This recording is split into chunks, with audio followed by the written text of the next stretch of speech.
Any DOMs? Oh, totally, yeah. Yeah. Like, I'm really feeling it from yesterday. I didn't have good enough footwear. It's hard doing media out there. Absolutely. How about you? How are you doing? I cramped. I think I got my electrolytes wrong, and I definitely got my nutrition Get a wrong. hamstring, like. Yeah. Not enough frogs. So it's the day after the race. It was a great race, Bevan. Oh my gosh. World records were set in tough conditions. Yep. The women's race turned into what was supposed to be basically Daniela's, turned into a massive roll of the dice, and so exciting. Yeah, changing of the guard and then a re-establishing of the old guard. Yeah. So coming up on the show, we're going to tell you about our contest, if you haven't heard already, and we're going to talk to some of the race winners.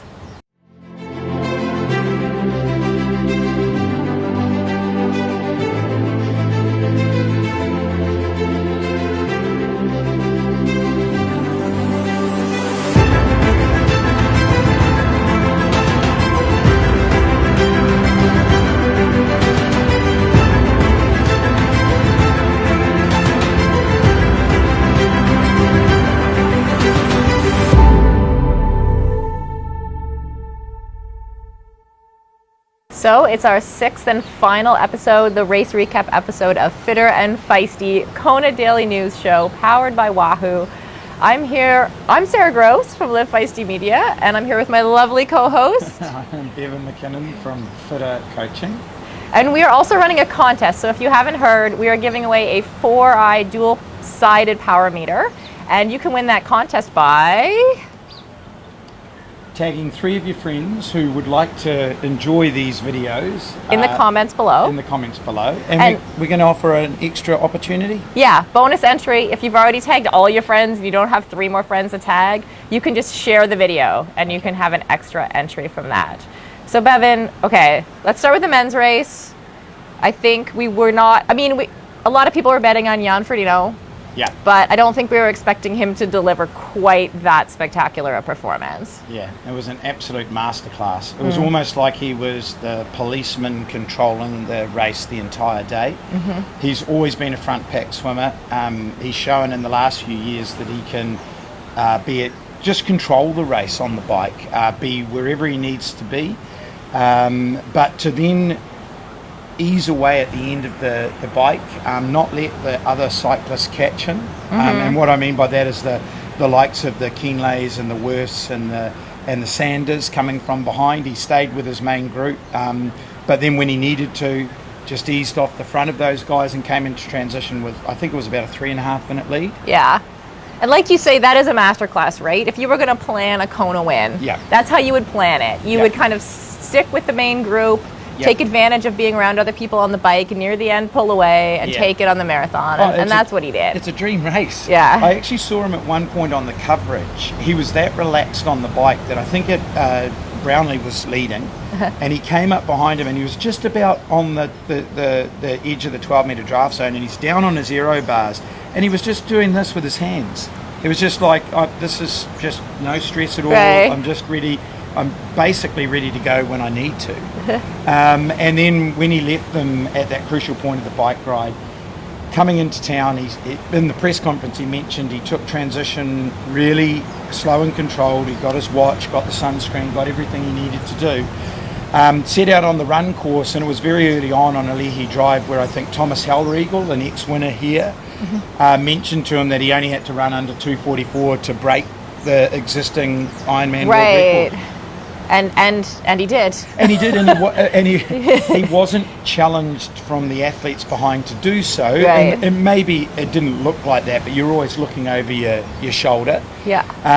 But not having the stimulus of it being that close on the run, to still go out there and produce a run that's, low 240s, I think 242, and to comfortably go under that world record on what was a more difficult bike day than the previous year when the record was set. Why not? Unreal. Yeah, why not come back again next year? I don't know if he will, but it was a spectacular... Well, I called it.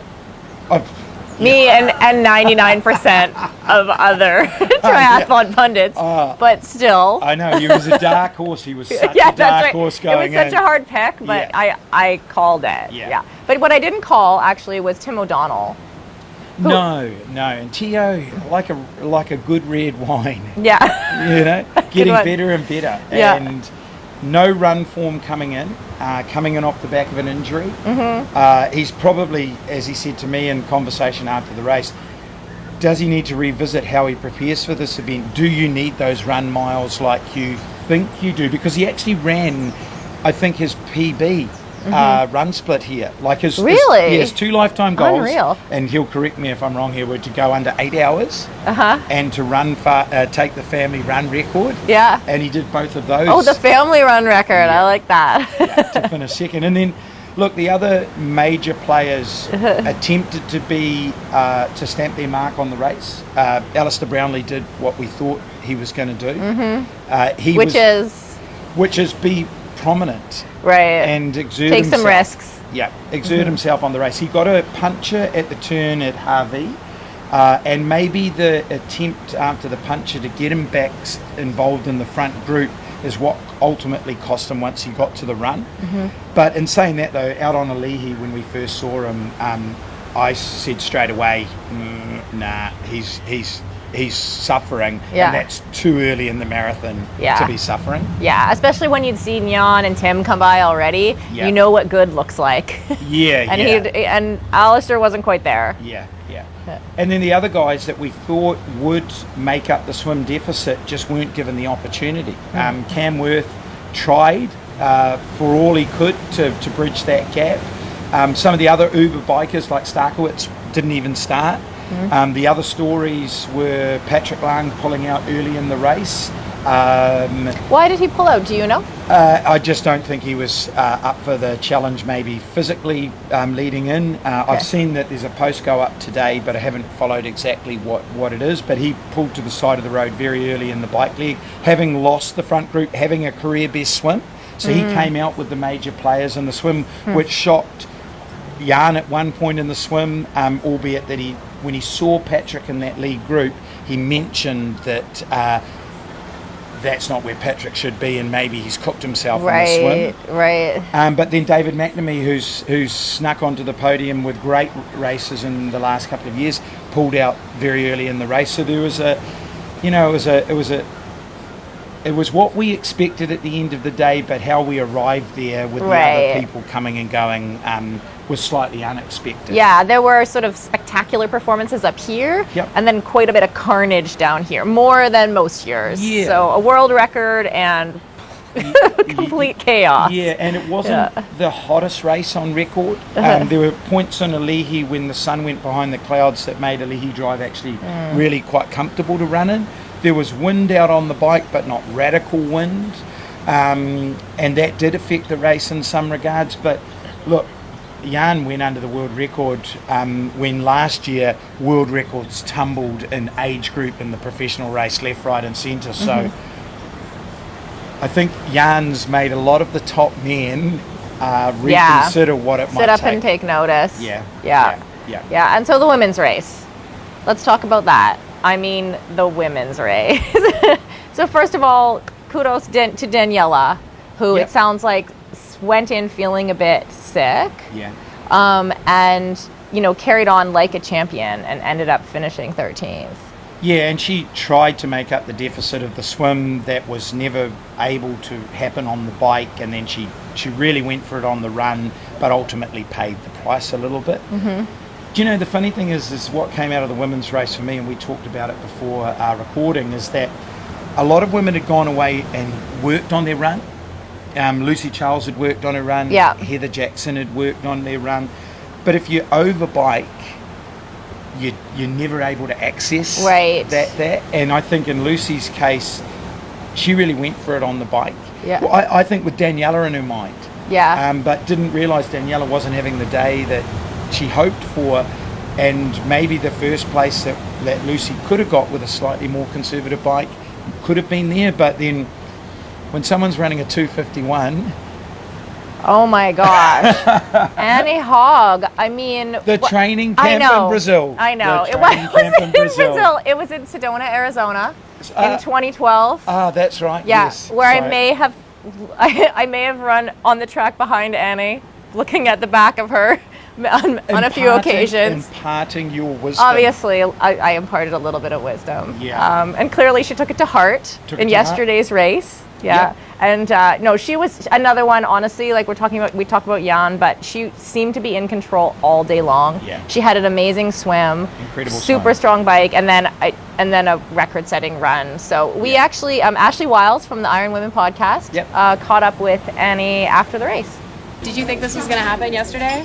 I dreamed of it, but I never thought it could happen. But I mean, in my dreams it happens a lot, so that's the motivation I have every day in training. And I mean, you can always show a good performance, but for the win you need this extra bit of luck. And today the luck was on my side, and I'm super happy with that. Oh my gosh, I think you were in a lot of people's picks for that podium. Did you know you could run that fast? No, I didn't know that, because I mean I haven't done much of run training. I haven't a lot of Ks in my legs, but it felt very strong from the first K on, and I was just hoping for that it holds, and I could hold it together until the finish line. And yeah, it was just amazing. And in the end, the crowd really helps, and if you see Kona, then it motivates you. And yeah, in the past your swim hasn't been like so strong, and you were right up there in the front pack, and I think that might have been your secret weapon. What do you think? Yeah, I mean that was for sure the basic of the win today, because if you're in the front pack, you have the race a bit under your control. You don't have just to react to things happening. Yeah. You can be a game changer as well, and you have some decisions to make. So it was definitely the basic of a good performance today. Yeah. Do you think, like, have you been training specifically on that swim to make this happen?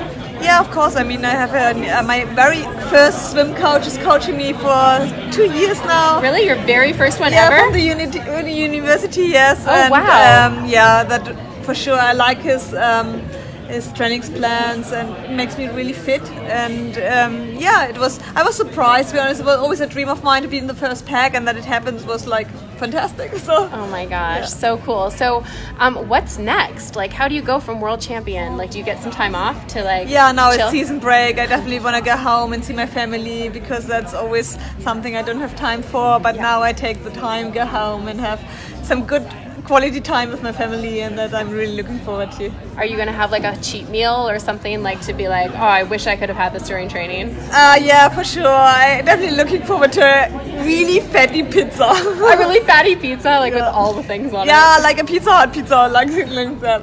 Yeah, that would be amazing. Maybe Awesome. not yet, because my stomach, I think, can't handle that after a race, but for sure tomorrow. Yeah, no kidding. Can I ask you one last question? Yeah. What did you eat, like out there? What makes you go faster? At the end, I took everything I got, to be honest. Gatorade, Red Bull, cola, everything. Just get the fluids and energy in, and yeah. So I have a really tough stomach, but normally I take the NFT. That's a special like shale-like stick, and that makes me really going. I do find it interesting at the end there when Annie said about how she was just taking in stuff at the end of the run, Gatorade, Red Bull, all of the things. And I do think that's one of the secrets to being a champion here, is guts of steel. Oh, absolutely. And there's a debate whether you can train your gut to get better, which, maybe there is, maybe there isn't. But I think a lot of people are just born with that. Mm-hmm. And I know that in Ironman racing, if you're one of those lucky ones that has that cast iron gut, is what Annie described, your ability to keep going in the back end of the race is so much a higher chance of that happening, because when you're completely depleted and you're really fatigued, you just reach for whatever you can. Frogs, for instance. For example, I still have them here on set. Yeah. Just at the moment, no. Okay. My gut's a little bit sensitive. Right. But look, she was talking about getting anything in, and when you're trying to not slow down at the very end, you've got to go for what you know you can tolerate. And boy, she described it. Everything was going in. Yeah, absolutely. And then Lucy Charles, who, you talked earlier about people who biked maybe a little too hard. Yep. But I think Lucy came in knowing that was how she was going to win. She took a bit of a risk going a little hard on the bike. Yep. And it didn't quite pay off for the win. She's now been third Second 3 times. Yeah. And she was clearly a little bit disappointed when we talked to her after. Well, today I rolled the dice. I just went all in, and for a minute I thought, well, for more than a minute, I thought I might actually get the win today, and then there was also times where I thought I might not even finish because 1K into the run, my quads just started cramping. Then at other intervals in the run, my calves went, my adductors went. It was just like, if it goes full-blown cramp, then I'm out. So luckily it didn't, and it helped having my husband Reese at like, I think about 3 miles from the finish. He was like, you have to push now, I think you can get second. And then I ended up in the medical tent, but I did get second. So. Yeah, you definitely looked like you were headed straight to the medical tent that last 500 meters. Yeah, I don't think I was even like talking properly in any post-race interviews at the finish line. I was like slurring my words. I was like, I just need to lay down. So all good now though. Bevan, what I thought was amazing about Lucy's race was how she sort of fell back into 3rd place and then made a comeback back to 2nd. And that's really, really rare here and really gutsy. Well, when Annie passed her in the energy lab, I think for me, I was watching it thinking she's tried to stay in front for as long as possible.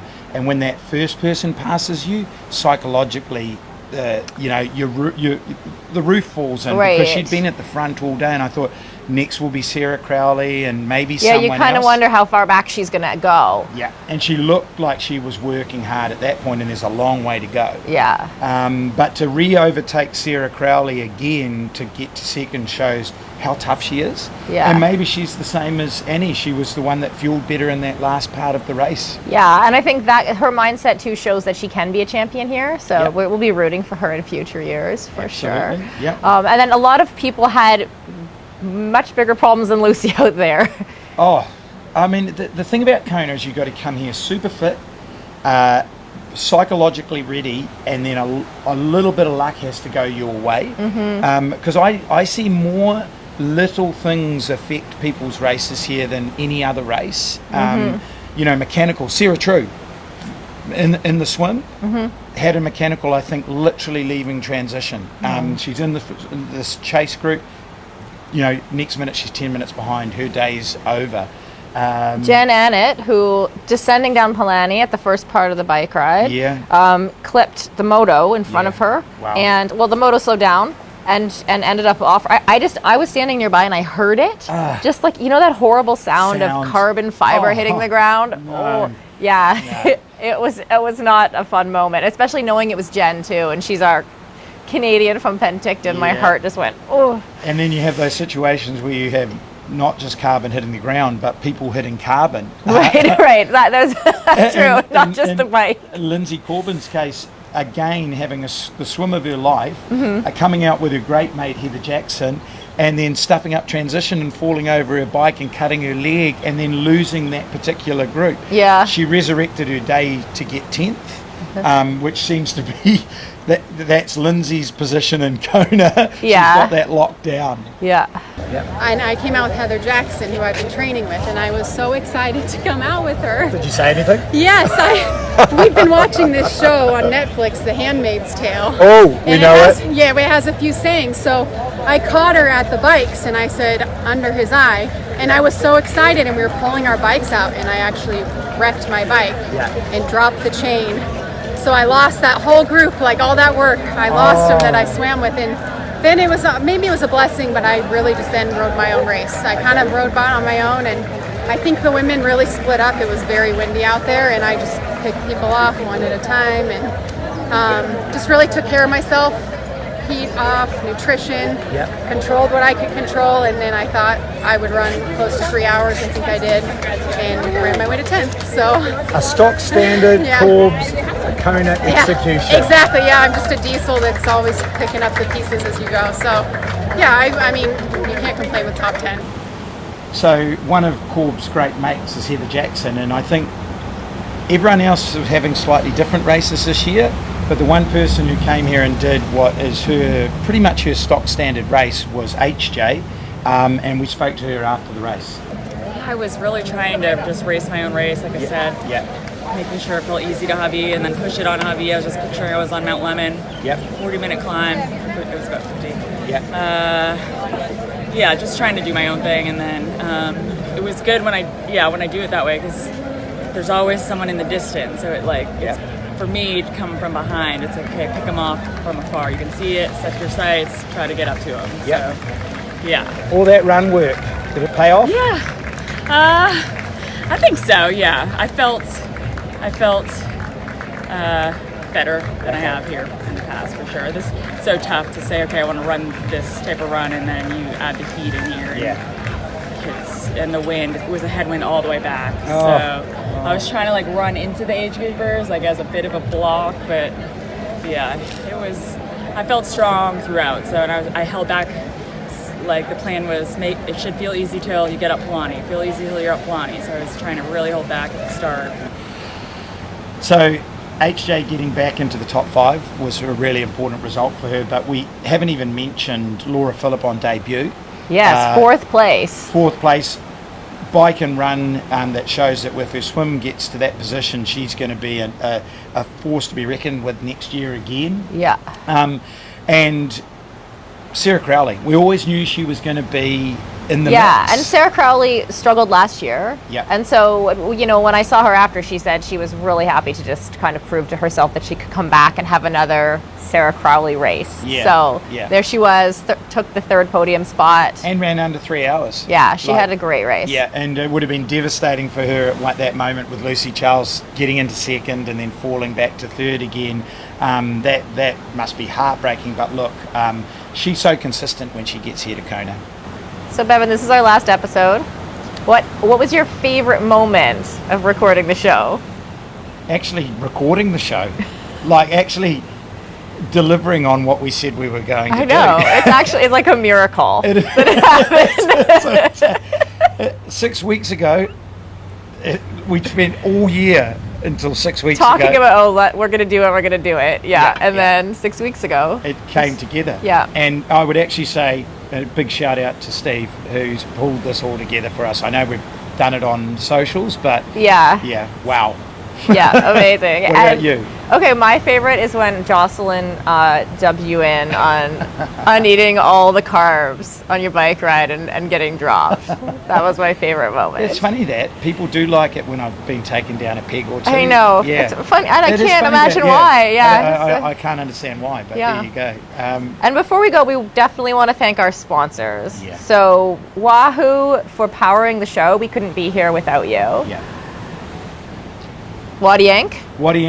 For crashing their pad, supporting the show day in and day out and giving us this awesome opportunity to record from this venue. Yeah, and just like letting us hang out and take over their space. Yeah, it's unbelievable. been great.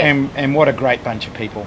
Yeah, and 4i, who provided the power meter for our contest, which do not forget to enter. We will be choosing a winner tomorrow. Yep. And you can win by tagging 3 friends. We do this in the comments below. Or an extra entry. You can get an extra entry by sharing this. And also, if you share it, you'll help us be able to come back and do this again next year. So share, and we'll be here next year. Exactly. So you can win the power meter and you can win us. But there's another way to win something if you don't win the prize. Yeah, absolutely. So Athletica Rewards are our final sponsor. They've been amazing. If you want to win things every day just for being athletic, you sign up for their rewards program at athleticarewards.com, and you can win. Basically, you can get discounts on products that you need for your athletic life. Yeah, and a number of those products under that umbrella are people who are supporting our show as well, and the likes of Wahoo and so forth. So, get involved, earn yourself some discounts, stay healthy. Yeah, win, win, win. All right, thanks for watching. And we'll see you again next year.